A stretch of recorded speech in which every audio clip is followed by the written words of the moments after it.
Bonsoir les amis, bonjour. Bonjour, bonsoir, ça va dépendre de quand vous allez voir la vidéo. J'espère que vous allez super bien, que vous avez passé une super belle journée. Bon, aujourd'hui, on avait la Ligue des Champions depuis hier, bien évidemment. On a eu des résultats assez incroyables, notamment la sensation du moment, Bodo-Glimt, qui a éliminé froidement l'Inter de Milan. Et je suis très content pour ça parce que, voilà, l'Inter a éliminé le Barça. Et depuis qu'ils ont éliminé le Barça, c'est carrément un nightmare chez eux, c'est un cauchemar. Élimination sur élimination, ils ont perdu la Serie A, ainsi de suite, etc. Bref, ce n'est pas le sujet de la vidéo. Ils ont perdu et moi, je suis content. Avant de commencer concrètement la vidéo, parce que j'ai tellement beaucoup de choses à dire, beaucoup de choses par quoi commencer, je ne sais pas vraiment par quoi commencer et tout, donc je suis un peu embrouillé. Bref, je vais d'abord vous poser une question. Je vais commencer par un autre sujet avant de rebondir sur le sujet principal de la vidéo. C'est quoi? Dites-moi dans les commentaires, vous, ce que vous pensez des tout derniers matchs de Valverde. Parce que, ouais, on sait que Vinicius, il est en train de marquer des buts. Vinicius, actuellement, il est bon, il est au sommet, il est en train de revenir. Je pense que c'est pas mieux de lui redonner les clés du club. Répondez-moi dans les commentaires. Et de l'autre côté, vous avez Valverde aussi qui vous fait un super match depuis quelques matchs. Donc dites-moi dans les commentaires ce que vous pensez de Valverde, de Vinicius et de Tchouaméni aussi d'abord, avant qu'on ne commence la vidéo. Bref, pour commencer, moi je ne suis pas vraiment surpris du résultat. Pourquoi? Parce que quand vous regardez, vous voyez le Real, si c'est sur un match, tu peux les battre. Un peu comme le résultat contre Benfica, où le Real se fait tabasser 4-2, goal de Troubine à la fin, un but de tête incroyable. Sur un match, tu peux gagner le Real. Parce que là, on considère que c'était la saison régulière de Ligue des Champions. 8 matchs, ils ont perdu ce match-là. Tu peux les gagner sur un match comme ça. Quand je parle de comme ça, je veux parler de presque tous les clubs parce qu'il n'y a pas un club que le Real Madrid ne peut pas gagner en fonction de son histoire, de ce qui va avec du blason, ainsi de suite, sauf le Barça qui continue de tabasser le Real. C'est nous seuls qui n'avons pas peur du Real. Donc, vous avez un Real en saison régulière qui peut perdre face à Benfica, mais quand il va s'agir de confrontation, de double confrontation, pour une qualification, c'est clair que le Real Madrid prendra le dessus sur Benfica et vous allez voir que sur le match aller comme retour, le Real Madrid gagne. Aller comme retour 1-0 et 2-1 aujourd'hui. Moi, je ne suis pas surpris du résultat parce que je savais que en double confrontation, c'est clair que le Real allait passer au-dessus de Benfica et c'est ce qui s'est passé. Donc, qualification du Real Madrid en huitième de finale. On aura les tirages au sort le vendredi. Mais avant tout, il faut quand même analyser le match. Il faut voir dans tout son ensemble ce qui s'est passé et le regarder sous la forme, dans la forme et dans le fond. Mais sous la forme et dans le fond. Ça dépend. C'est le français. Laissez-moi me nettoyer ici parce que bizarrement, il fait un peu chaud depuis quelques temps là et puis c'est vraiment insupportable. Donc, vous avez un Real Madrid qui commence en début de match, déjà à la 15e minute, les deux équipes avaient marqué. Non, 16e minute, parce que Benfica ouvre le score à la 14e minute et le Real Madrid, 2 minutes après, égalise. Donc, qu'est-ce qui se passe? Le match, il commence. Moi, je trouve quand même que le début de match, il est assez équilibré. C'est après que Benfica prend le dessus un moment, mais après, le Real Madrid remet le pied sur le ballon. Bon, disons que dans l'ensemble du match, c'était assez équilibré. Même s'il faut quand même avouer que la première mi-temps du Real n'est pas aussi bonne que la deuxième mi-temps. En deuxième mi-temps, le Real Madrid, ils ont bien joué, ils ont posé le pied sur le ballon, ils ont dominé dans beaucoup de registres de jeu, même s'il y a des moments donnés où ça flanchit, mais c'est normal, c'est un match de foot. Tu vas pas espérer jouer tout un match de foot sans que l'adversaire n'ait d'occasion. C'est pratiquement impossible, sauf si tu fais le match parfait. Donc, qu'est-ce qui se passe? Sur le premier but, il y a Carrera et Camavinga qui sont vraiment fautifs. Après, tu as Asensio derrière aussi qui ne se gère pas. Asensio, franchement, j'espère que c'est pas quelque chose de grave ce qui lui est arrivé parce que il faut quand même voir qu'au moment de la chute, quand il tombe au sol, il cogne vraiment la tête contre la pelouse. Moi, j'ai eu peur. Vous allez voir que même tous les joueurs, que ce soit du Real et de Benfica, les gars avaient limite peur parce que quand tu vois la chute et la manière dont les médecins étaient en train de le traiter, forcément, tu as des doutes. Donc, on espère qu'Asensio, ce ne soit pas quelque chose de grave. Mais sur la défense, là, Il a beaucoup pêché et il n'arrive pas à bien intercepter. Donc, qu'est-ce qui se passe après? Il y a l'autre qui la reprend. J'avais même oublié de me dire quelque chose par rapport à Courtois. Parce que Courtois, c'est des copies conformes. J'ai même publié ça sur ma page Facebook. Et je disais que, franchement, à un moment donné, Courtois, le Real Madrid ne mérite pas Courtois, quoi. Je sais que les Madrilènes vont me tomber dessus en mode, ah, mais s'il est dans le meilleur club au monde, oui, ok, il est dans l'un des meilleurs clubs au monde, mais actuellement, je pense que Courtois mérite mieux que ça, quoi. Franchement, parce que le gars, il te sort des performances, des masterclass sur masterclass. Mais quel homme! Et regardez là, le quotient de but qu'il encaisse. Imaginez que ce gars-là avait une défense de fer devant lui. Courtois, banalement, il peut faire une saison et peut-être souffrir de 9 buts. Genre 9 buts, quoi, genre tranquille. Parce que sa défense devant assure. Vous imaginez un Courtois avec les Maldini, Nesta et autres. Vous imaginez, le gars, il va te faire une saison et il va peut-être encaisser 6 buts. Ah oui, je pèse bien mes mots. J'attends celui qui va venir dans les commentaires là et me dire que ce que je suis en train de dire est faux. Non mais Courtois, quel portier. Et regardez les réflexes. Regardez sur l'action, le réflexe. Parce qu'à ce moment-là, il y a beaucoup de gardiens, ils sont battus froidement. Ah oui, ils sont battus. Dites-moi dans les commentaires, ils sont battus. Mais Courtois, là, sur le moment, il a le réflexe, il enlève, après il repart. Non, franchement, comment, si Rafa Silva n'est pas plus rapide là, sur cette occasion, je suis très sûr que Courtois, il fait encore une autre parade là et il enlève le ballon. Courtois, il est trop dangereux. Donc, vous avez un Real Madrid qui encaisse, qui est mené au score, mais qui est tranquille, qui ne baisse pas les bras. Et c'est là où vous voyez l'altruisme, l'incroyable. En fait, moi, actuellement, depuis quelques matchs, j'observe Valverde, Tchouaméni, et je vois un boulot incroyable qui est en train de se faire au milieu de terrain. Même si dans l'ensemble, collectivement, ça peut pêcher, on va en parler tout à l'heure des deux latéraux et de la faiblesse côté Carreras et côté Trent. On va en parler tout à l'heure, Trent et Carreras, Camavinga et autres. Mais quand vous voyez ce que Valverde te propose, regardez le but de la dernière fois, quand il dézone, il revient, il prend la balle, il la met dans le but. Je me souviens plus c'était contre quelle équipe qu'il a fait ça. Et vous voyez aujourd'hui encore l'altruisme de Valverde, l'intelligence dans le jeu. Mais regardez avec Güler aussi qui est l'un des seuls qui sait ce qu'il fait dans l'équipe, qui connaît son rôle. La preuve, la dernière fois, qu'est-ce que Mbappé fait, tout ça. On va aussi parler de Mbappé tout à l'heure. C'est clair que dans ce match, il y a beaucoup de choses à dire. Donc vous avez Güler, combinaison avec Valverde qui entre dans la surface de réparation.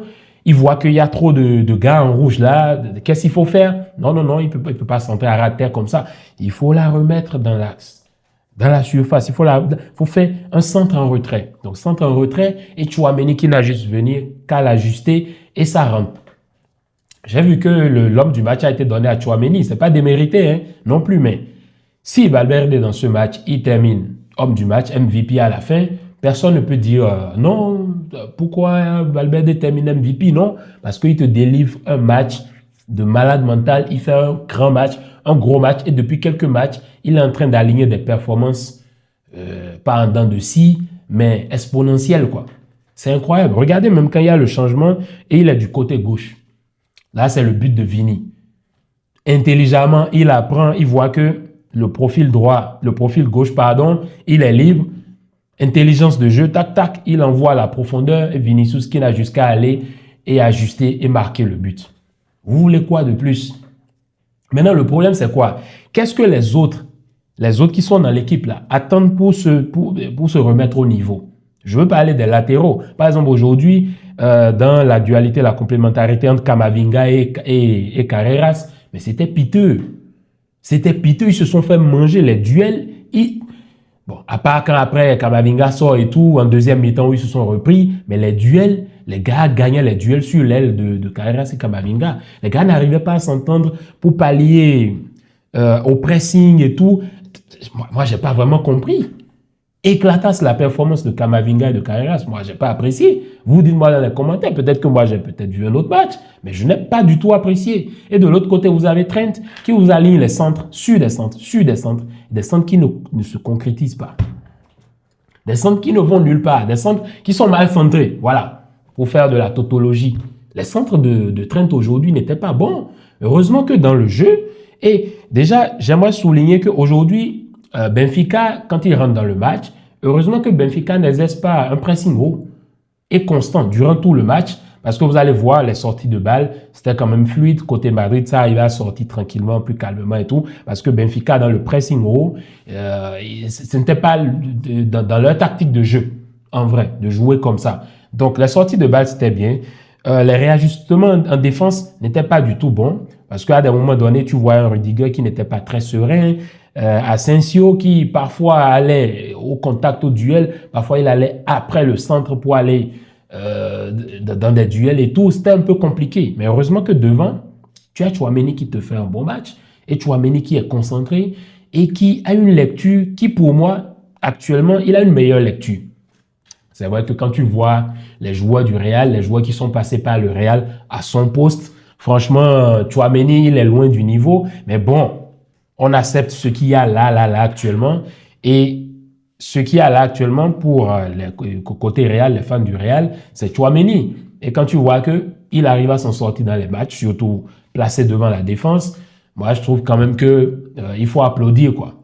Il faut respecter ce qu'il est en train de délivrer devant. Que ce soit dans les récupérations, dans les interceptions, il sait quand est-ce qu'il faut... Quand est-ce qu'il faut ralentir le jeu, quand est-ce qu'il faut faire des fautes techniques pour ralentir le jeu et tout. Et il ne se mange pas de carton, si je ne me trompe pas, non. Intelligemment, il joue, il vient, il arrive à venir dans la surface, il marque son but. Derrière, un boulot défensif impeccable dans les récupérations, il est concentré, il distribue les ballons, gauche-droite. Tchouaméni, moi, franchement, beau match. Milieu de terrain, franchement, dans le 4-4-2, vous voyez que ça marche, ça va. Même s'il y a des petits pépins, on voit quand même que ça marche.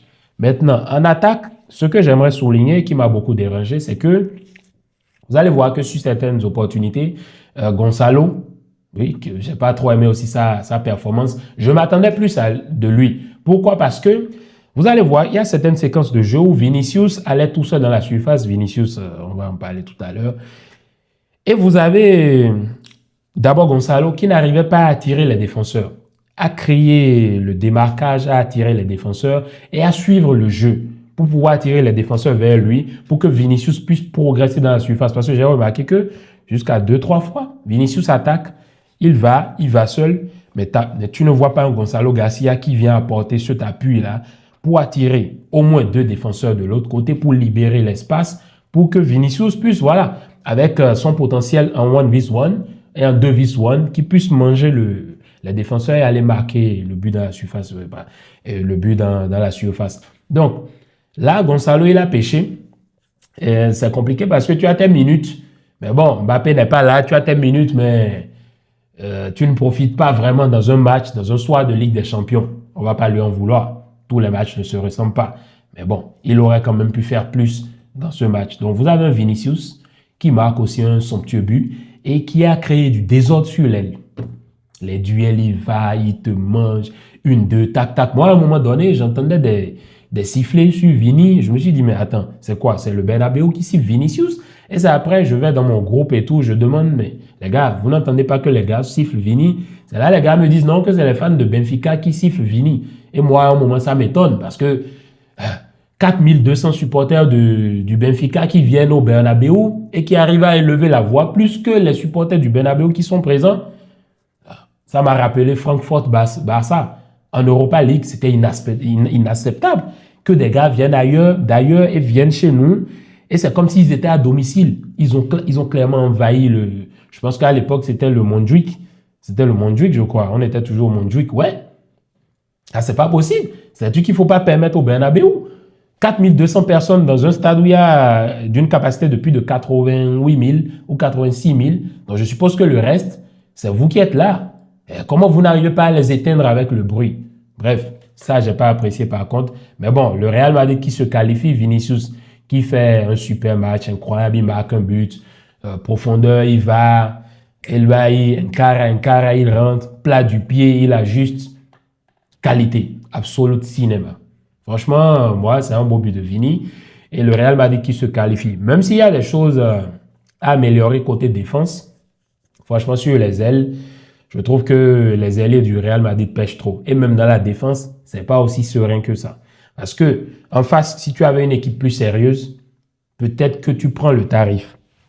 Donc, peut-être que Si tu as une équipe plus sérieuse devant, peut-être que tu prends un tarif parce que tu as un Rudiger pas très serein, tu as un Asensio qui, par moment, peut te commettre des fautes, qui n'est pas... ouais, c'est un peu chaud. Et Carreras, qui, moi, m'étonne. La solidité que moi, je lui connaissais, je ne vois pas ça. Et lui, entre Kamavinga et lui, je ne sais pas pourquoi il n'arrive pas à s'entendre pour se suppléer dans les tâches.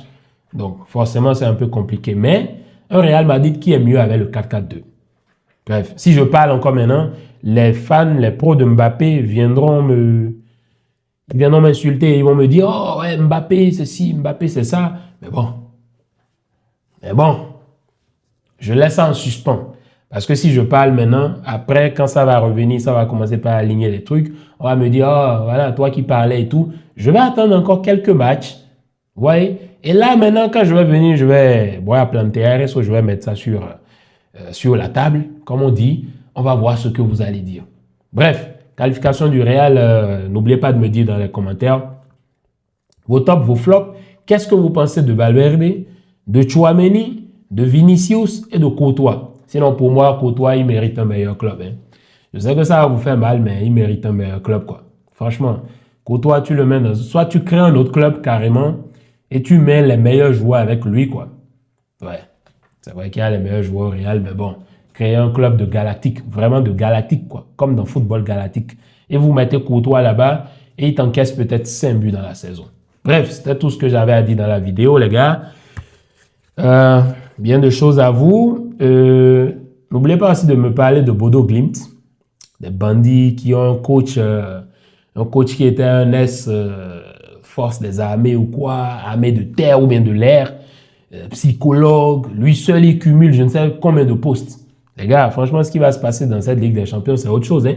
Si vraiment Bodo Glimt, dans leur tête, le coach leur dit qu'ils peuvent gagner la Ligue des Champions. Bref, allez, bien de choses à vous et à demain. Peace.